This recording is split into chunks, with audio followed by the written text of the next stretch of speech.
Telugu Desam party వాళ్ల కక్ష సాధింపులకు గురై వినుకొండ సబ్ జైల్లో ఉన్న రషీద్ కుటుంబ సభ్యుల్ని పరామర్శించుట వినుకొండ మాజీ శాసనసభ్యులు శ్రీ బొల్ల బ్రహ్మనాయుడు మరియు పార్టీ నాయకులు అనంతరం మీడియాతో మాట్లాడుతూ తెలుగుదేశం వాళ్లు ప్రజలు వారికి ఇచ్చిన అధికారాన్ని కేవలం మా పార్టీ నాయకులపై కక్ష సాధించడానికి ఉపయోగిస్తున్నారని అన్నారు.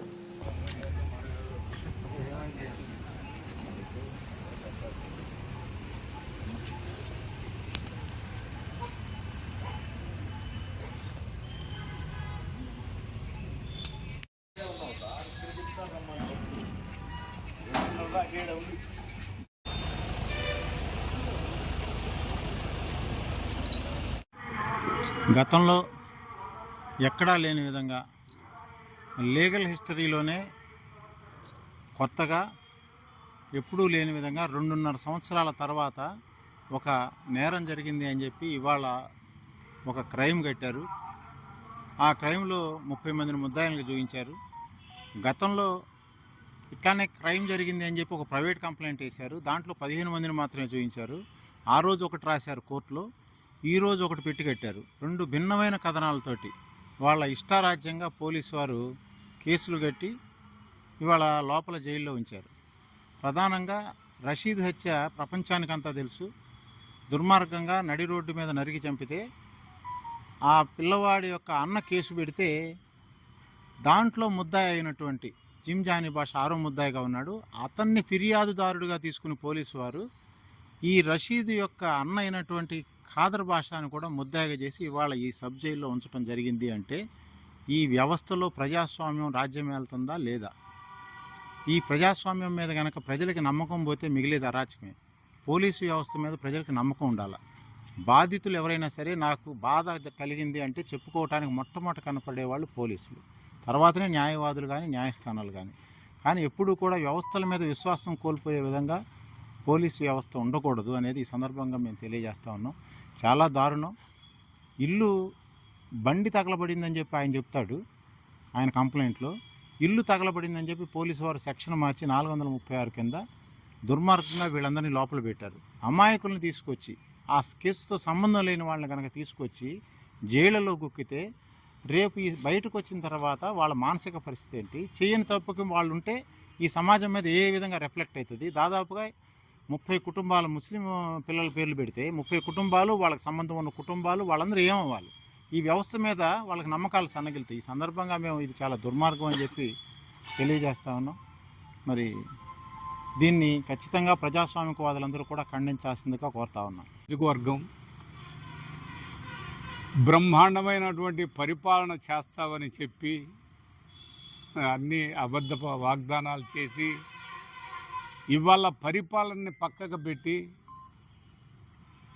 పాలనంటే కక్ష, పాలనంటే కార్పణ్యం, కక్షలకి కార్పణ్యాలకి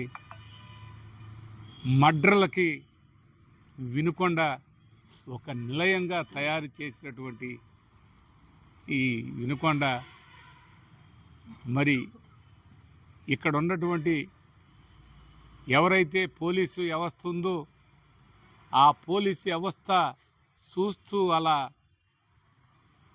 ఉండిపోవటం అనేది చాలా బాధాకరం. పోలీసు వ్యవస్థలో పోలీస్ స్టేషన్కి వచ్చి చెప్పుకుందాం అనుకుంటే చెప్పుకునేదానికి కూడా అవకాశం లేదు. అవకాశం అని చెబుతున్నారు.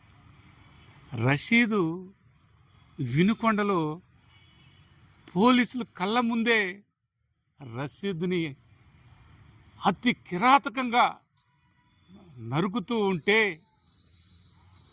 కనీసం స్పందన పోలీసు వ్యవస్థలో కనిపించిందా?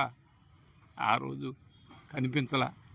కానీ మళ్ళా అదే రషీదుకు సంబంధించినటువంటి వారి కుటుంబంలో వారి అన్నం నా తమ్ముడిని ఇలా ఆ నడి బజార్లో కిరాతకంగా నరికారు అని కేసు పెట్టుకుంటే ఆ కేసు పెట్టినటువంటి ఆ ఖాదర్ భాషని కూడా ఈరోజు ఈ సబ్ జైల్లో పెట్టారు. ఒక కొడుకు చనిపోయి ఒక కొడుకుని సబ్ జైల్లో పెట్టి 30 మంది మీద ఎంత అన్యాయంగా పెట్టారండి.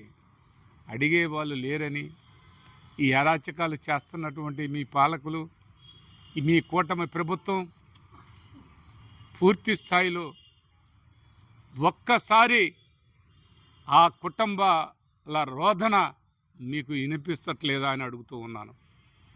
ఈ పోలీసు వాళ్ళు ఎప్పుడో 2 సంవత్సరాలు 3 సంవత్సరాల నాడు ఏదో జరిగింది, అది వాళ్ళెవరో వాళ్ళకి మోటార్ సైకిల్ కాల్చారని ఒక మాట చెప్పి ముందు ఎఫ్ఐఆర్ అలా తయారు చేసి కోర్టులో వేశారు 16 మంది ముద్దాయిలని.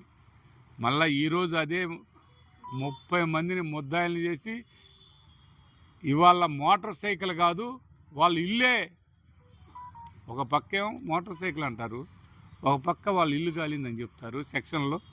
అసలు ఏంటండి ఈ సెక్షన్ ఏంది, ఈ పోలీస్ వ్యవస్థ ఏంది?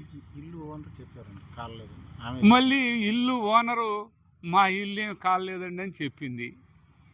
మరి ఏ విధంగా ఈ సెక్షన్ వర్తిస్తుందని మేము అడుగుతున్నాం. పోలీసు వాళ్ళు కావాలని సృష్టించినటువంటి ఈ ఎఫ్ఐఆర్.